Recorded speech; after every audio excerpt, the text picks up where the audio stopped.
Hello tout le monde, comment ça va? Ça fait longtemps que j'ai filmé. Ouais, je profite, monsieur est parti. Je voulais vous présenter mon petit mini art journal. Alors pour celles qui ont vu, j'ai ouvert un blog et je l'ai fait sur le blog en photo, en explication. Voilà. Donc je vous mettrai le lien du blog en dessous, en barre de description si vous voulez aller voir.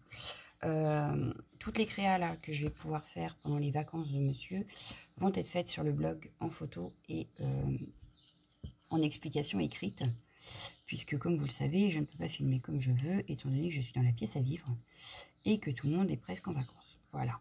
Donc alors quand j'ai que les filles ça va, mais là vu qu'il y a monsieur, je vais pas empêcher monsieur de vivre pour faire une vidéo, on est d'accord.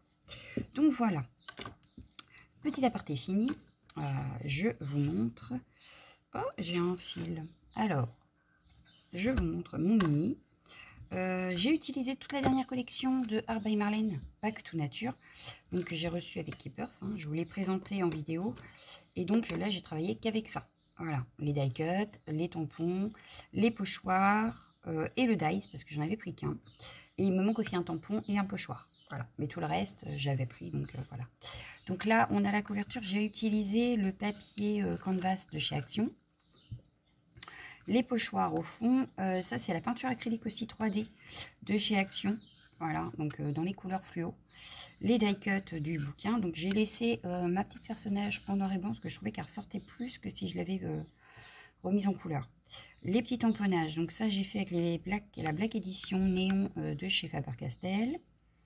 Voilà, qu'est-ce que je peux vous dire de plus? Pas grand chose. Ensuite, j'ai créé donc ma première page ici. Donc pareil, là il y a le dies justement, des tamponnages, rien de très compliqué au fond. Voilà. Ensuite ici j'ai utilisé un cadre que j'avais. Oui, parce que quand même, il faut utiliser ce qu'on a.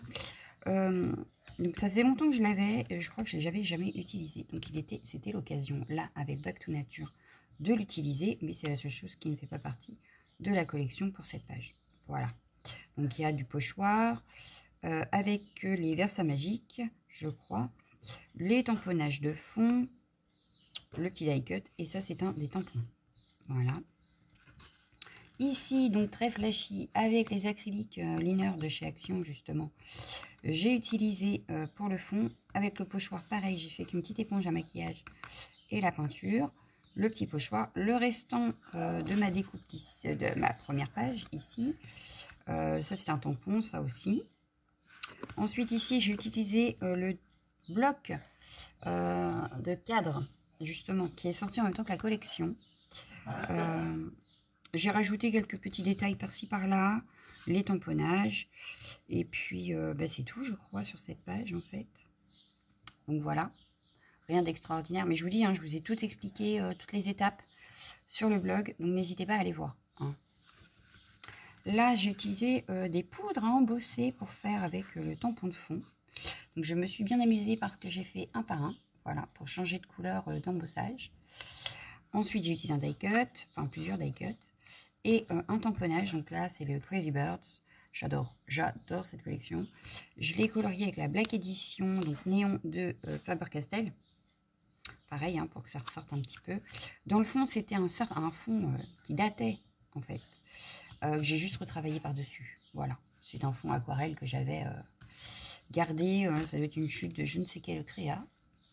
Ensuite, le pot à confiture, j'adore, avec le papier vellum de la collection, pour faire en transparence. Il y a les deux insectes que j'ai laissés en noir et blanc parce que de toute façon ils se retrouvent coloriés avec le papier vellum. Le chien est en crise. Attention, il va revenir. Voilà. Apparemment ça y est, la crise est finie.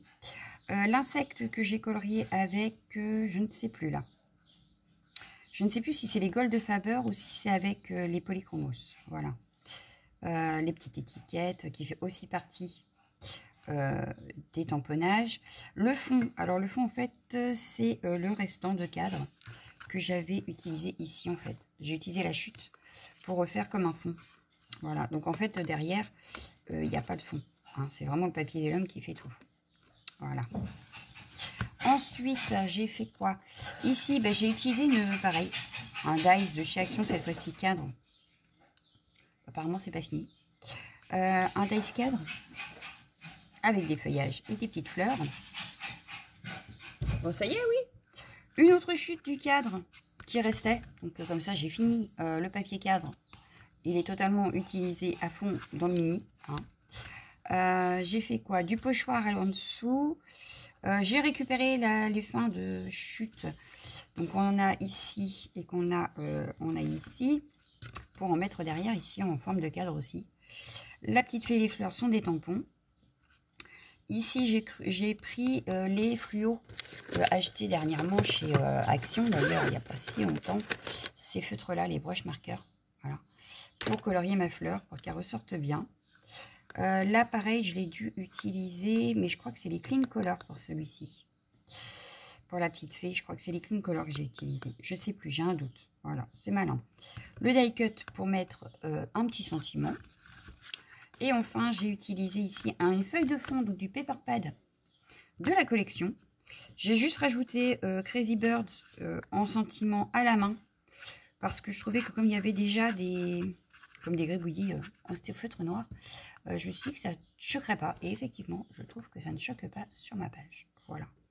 J'ai rajouté des petits gris-gris quelque par-ci par-là. Les tamponnages de fleurs et un autre oiseau ici. Alors là, j'ai colorié avec, je crois, sans grande conviction, les Clean Color. Mais je ne suis pas sûre de moi. Alors, je vous invite à aller voir ce blog pour être sûr. Voilà. Et lui, je ne sais plus non plus. Je crois que c'est les Stilky. Pareil, de chez Action. Et là, j'ai retamponné, en fait, sa crête pour qu'elle ait du relief avec la chute de ce que j'ai découpé ici. J'avais colorié et tout. Et en fait, il me restait une chute. Je ne sais pas si j'en ai une, si je l'ai laissé traîner ou si je l'ai rangé. Je crois que je l'ai rangé. Ouais, je crois que j'ai rangé. Donc, à l'intérieur, ça faisait des nids d'abeilles hein, que j'avais coloriés. Et comme à la fin, j'ai eu l'idée de couper l'intérieur, je l'avais gardé. Et donc, j'avais refait un tamponnage de la crête exprès pour la mettre ici par-dessus. Donc, voilà. Qu'est-ce que je peux vous dire de plus? Pas grand-chose. Et ici, donc, j'ai utilisé la gel presse et les pochoirs. Comme c'est le papier canvas de ces Actions, ça donne un effet tout bizarroïde. Voilà. Ça fait un effet tout bizarroïde. La cafetière de monsieur qui se monte. Qu'est-ce que je voulais vous dire? Donc j'ai remis juste Art by Marlène Back to Nature de juillet 2022 pour que ce mini art journal, je sache à quoi il correspond et quand je l'ai fait. Voilà, donc je saurais que c'est que Back to Nature et que je l'ai fait en juillet 2022. Voilà. Alors par contre, en couverture, le canvas de chez Action, je trouve ça génial. D'ailleurs, j'ai commencé un autre projet avec... Voilà, parce que en couverture, ça fait un peu plastifié. En plus, comme là, j'ai utilisé de la peinture, forcément, ça plastifie encore plus. Et je trouve que ça donne un effet super sympa en couverture. Voilà. Qu'est-ce que je peux vous dire de plus? Pas grand-chose. Que cette collection est magnifique. Que donc, elle en ressort une fin septembre. Que j'ai hâte déjà. Voilà, voilà. Et je pense que je referai pareil, en fait. Je me referai un mini, alors pas forcément le même, effectivement, hein, on va changer un peu. Et vous verrez que sur le prochain projet, j'ai changé. Mais l'idée de faire un mini par collection, ça peut être sympa. Voilà, donc je referai peut-être avec les autres collections que j'ai en ma possession quand j'aurai 5 minutes. Voilà, là pour l'instant, j'ai déjà plein de projets en tête. J'ai des retards dans mes échanges. Donc pour l'instant, ce n'est pas encore possible. Voilà. Qu'est-ce que je voulais vous dire d'autre? Je crois que c'est tout. Donc j'espère que vous n'avez pas trop chaud, que vos vacances se passent bien pour celles qui sont en vacances et pour celles qui sont à la maison. J'espère que mes défis vous plaisent. Je rappelle qu'il y a un défi sur le groupe, donc Natacha c'est bricoles et ses bidouilles, sur Facebook toutes les semaines, le dimanche à 18 h. Donc il y en a déjà paru 2. Le 3e va paraître justement aujourd'hui que je filme. Et que tout ce que moi j'aurais réalisé pour les défis seront à gagner au tirage au sort pour toutes celles qui auront participé. Le 11 septembre, fin clôture des défis. Ça laisse le temps pour celles qui sont parties en vacances de pouvoir rattraper le retard. Et puis, pour celles comme moi qui ne partons pas, de nous occuper quand même. Pardon. Donc voilà. J'ai aussi décidé de me lancer dans le challenge Trinchy de chez All Create. Alors, pour certains, ça va, je devrais m'en sortir. Pour d'autres, il va falloir que je me creuse les méninges. Voilà, parce que je n'en ai pas non plus énorme. Ça aurait été Studio Light, ça aurait été plus facile, dirons-nous. Voilà. Parce que Studio Light, j'en ai quand même pas mal. Que All Create, c'est pas ce que j'ai le plus en ma possession. Voilà. Bon, bah, je crois que c'est tout pour aujourd'hui. Je vais vous laisser. J'espère que mon mini vous aura plu. Que je vous aurai donné envie d'aller visiter le blog pour voir comment j'ai fait. Et pourquoi pas d'essayer de faire le vôtre avec une collection, même si c'est pas celle-ci, avec une autre collection. Voilà. N'hésitez pas à le partager, à m'identifier pour que je sache. Et puis voilà. Donc moi, je vous laisse. Je vous fais d'énormes bisous et je vous dis à bientôt. Ciao, ciao, ciao, ciao.